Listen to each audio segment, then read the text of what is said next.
Whatever happened to predictability? The milkman, the paper boy, evening TV. You miss your old familiar friends, but waiting just around the bend. Everywhere you look, there's a heart, a hand to hold on to. Everywhere you look, there's a lust of somebody who needs you. When you're lost out there and you're all alone, life is waiting to carry you home. Everywhere you look, everywhere you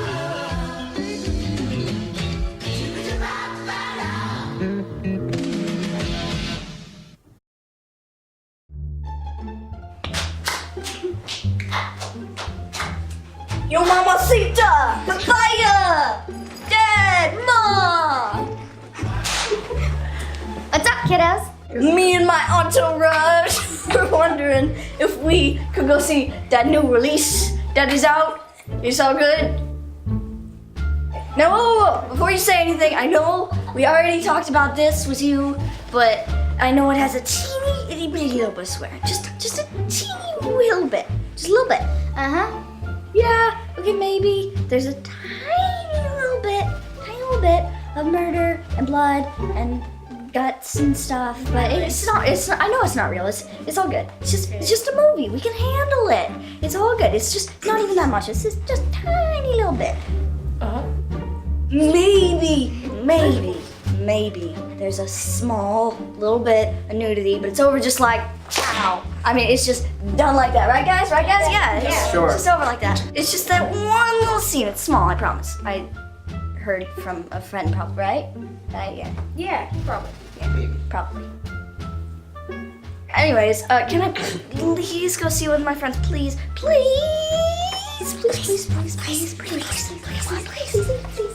Okay. Ugh, I knew it! You don't even love me, you hate me, you never let me go do anything. I'm still your little 4-year-old. Wait, what? You can go see the movie. No way, that is awesome! You're the coolest parents ever! That is amazing! I can't believe we get to go see this! Yes! YOLO! Alright, well, thank you. Just let us know when you want to leave. Mom! Papaya! We're ready! Let's go! Let's get our move on! But wait, before you go, we have something for you. We're gonna be late! Come on! Hurry! What is it? We made you some brownies to eat before the movie. No, wait, this is my very favorite! I can't believe we almost missed them. Let's go. Give me. Yeah. Oh, wow, I love these. Yeah, these are so good. Yeah, well, my mom, she makes the best brownies ever. They've been your favorite ever since you were a kid. The best. I thought since it was a special occasion, I'd just add a little special ingredient. Just a little. Yeah, they taste a little bit different. It's all the same ingredients as normal, but this time I added just a little bit of something. It shouldn't affect the whole batch. I just put in a little bit of something. Well, what's the difference? Like, more sugar? Nope. Cocoa? Nope. Cocoa's the same. Cocoa butter. Nope. No. Cocoa puffs. Nope. Then what is it? Dog poop. What? Excuse me? It's just dog poop. It's just a little bit. Just a little bit. It is dog poop. Big dog or little dog? The little dog. Whew, that's a relief. Why in the world did you put dog poop in the brownies? Don't worry, it's not going to affect the whole batch. It's just a little bit. Just a little bit. I get it. You're trying to teach me a stupid lesson. Get what? Just a little bit. It's just a little bit. Next time, you don't want me to go see a movie, just say, hey, kiddo, don't go see that movie like a good parent. Instead of feeding me like dog poop brownies, I could die. I don't even want to go see that movie anymore. Come on, guys, let's get out of here. Stupid poop brownies in there. And just for the record, those brownies weren't even the best. They were like number 2 on the list.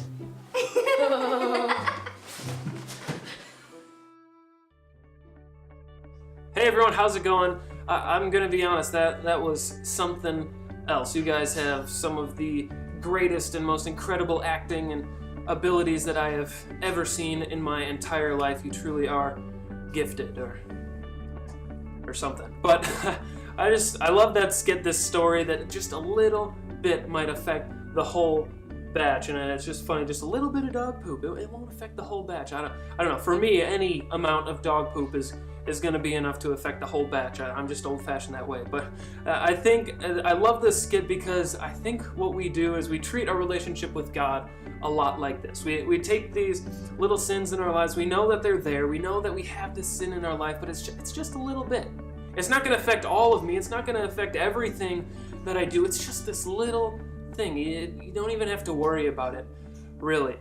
And I was reading Psalm 139, and David, he was talking with God. He's kind of hashing it out with God, and he was saying that I know there's sin in my life. I know there's sins that I do, but just it's evil. I don't want anything to do with it. Please just take the sin out of my life. I want to know you better. I want to be just in a perfect relationship with you. Take the sin out of my life. He was kind of basically saying, he was asking, do I do anything that bothers you? It's kind of like you would maybe if a husband and wife, or a boyfriend or girlfriend, or even your friends. You might ask them the question, do I do anything that bothers you? And then they answer, and you try not to do those things because you love them. And that's what David was doing with God. Is there anything I do that bothers you? And please just help me get that out of my life. I want nothing to do with it. I don't want to upset you in that way.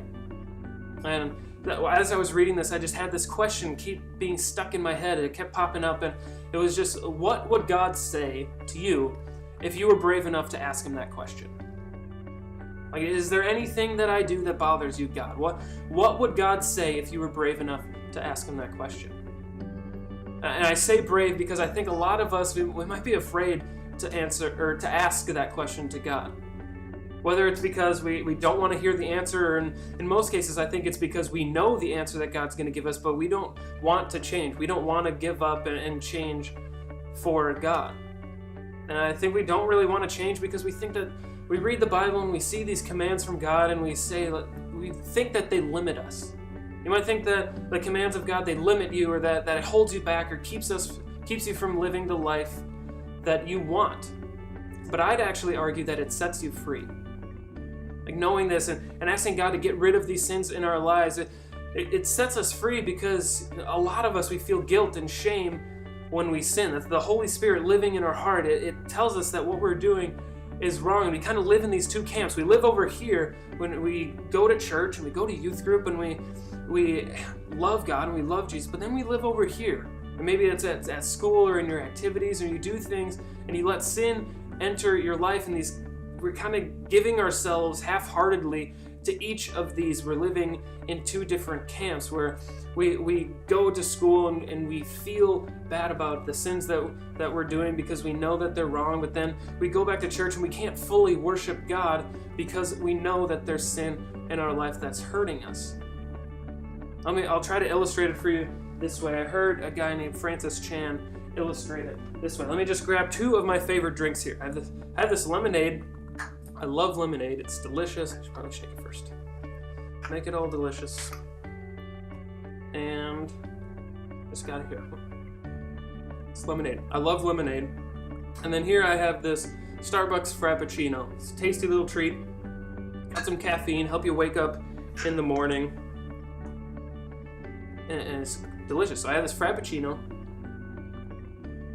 And it's great. I love lemonade. I love Frappuccino. Oh, and this is the way that some of you live. I really believe that I believe that you love Jesus. But I also think that you love some of the sins in your life. Gosh, and you kind of, you love them both. You go back and forth, and you kind of wake up and you might think, God, I really want to get in your word today. Mom and Dad, I hate you. Oh Lord, I love you. If only I had a boyfriend or a girlfriend and I could hold them, then I'd be happy. I love you, brother. did you see what she did? Like, I can't believe she did that. That is so embarrassing. What an idiot. I can't believe she did that. And we go back and forth and back and forth between these. And maybe some of you are thinking, I don't do that. I don't go back and forth, but maybe there's just this one sin in your life that you can't totally get rid of. And you think, okay, that's perfect. So I'm like 90% God, and then it's just like 10% of that sin that you hold on to, and it just works out perfectly. Mostly God, but there's just that little bit of sin. And that's just sick. Like seriously, some of you live like this. You try to live life like this, and it's just not who you were created to be. And what I love about the gospel is if you give your life to Jesus completely, 100%, he restores you, and it's this restoration process that begins, and he protects you from sin. Like he protects you from that getting poured in. He's like the cap, and he just wipes us clean, and we still are surrounded and affected by sin, but he doesn't let that get into who we are. Jesus protects us, and he rids us of our sin. Last week I was watching this YouTube video. It's this guy who was sharing his testimony, and he talked about how he kind of grew up in a home where his parents brought him to church every once in a while, especially Christmas and Easter. They'd hit the two major ones, and they'd go, but he didn't really have a personal relationship with Jesus. And he grew up, if you ask him, like, do you respect God? Do you believe in God? He said, yeah, sure, I guess. It makes sense, I guess. Excuse me, that lemonade is disgusting. But he grew up, and he went to church sometimes, but he didn't really completely give himself. He didn't completely understand what it meant to be a Christian. But then this one year in middle school, he went to this camp.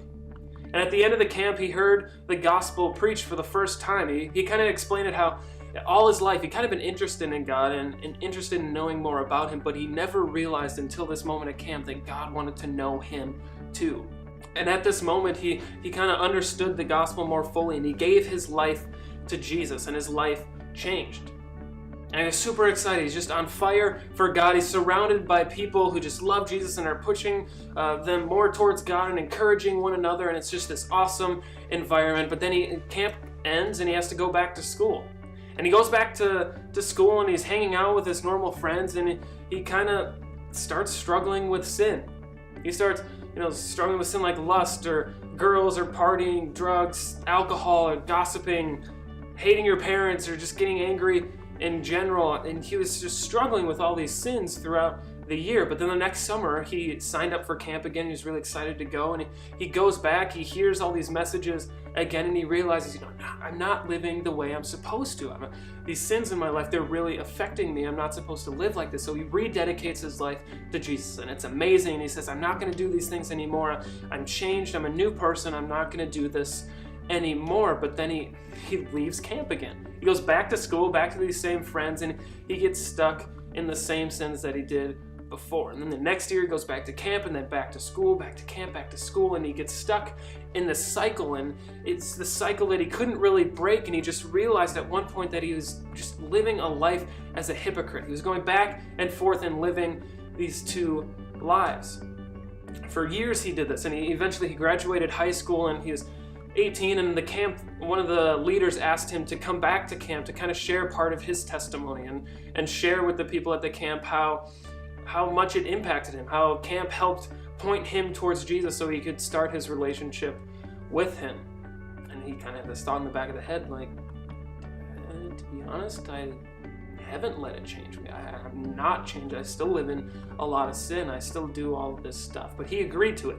He said he'd go and he'd talk, and he was fine. And it wasn't really until the night or a couple nights before that he realized, what am I going to tell these people? I can't lie to them, but I really don't want to tell the truth. And he was stuck between these two things. He had two options. He could either lie to them. He could come up with this fluffy story about unicorns and rainbows and tell them about how awesome Jesus is, and which that part's truth. But in his life, it would be a lie because he hasn't let it change him. Or he could tell the truth.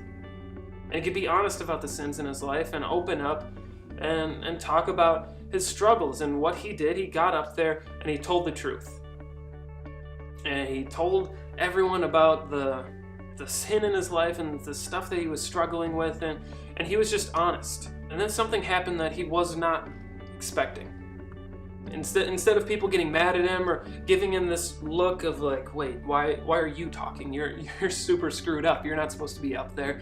Instead of that happening, all these kids start coming up to him and talking to him. They explain that they just feel stuck in the sin. They're living their lives kind of like this. They have these little sins that are in their lives and they can't fully commit their lives to Jesus. And because he was able to open up to them and tell the truth, it's like it gave them permission and an opportunity to share the struggles in their life. And this changed his life. That he finally realized and he saw the power of opening up and being honest about his sin and his struggles with others, and how that gave people an opportunity to share and open up about theirs too. And I think it's kind of weird to hear this story, because I think, why don't we all just share the struggles of it? Why don't we all just be a community that talks about what's going on in our lives? And why don't we just build each other up? We don't have to judge each other. We're all going through something. Why don't we encourage each other and build each other up and push each other towards Jesus? I think sometimes it's because we believe the lie that in order to be a Christian, you have to be perfect.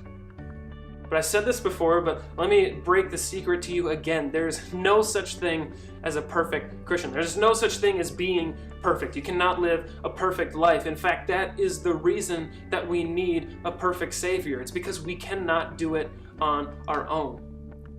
And so if you feel stuck, if there's something just eating away at you, I give you complete permission to open up about it. Tell me, tell one of your leaders, tell each other about what's going on in our life, because until we do that, we're going to feel stuck. And I give you complete permission to open up about the struggles in your life, and I promise there'd be no judgment. I mean, I'll be honest, there's nothing that you could say that would shock me. I have seen it all. There's nothing that you could say that would blow me back. Like, no way! But guess what? We all have struggles, and we all need to open up about them. I think it's important that we, like I said before, be a community that can talk about the sin in our life so that we can learn from our mistakes, so that we can encourage each other and point each other towards Jesus, because that's what it's all about.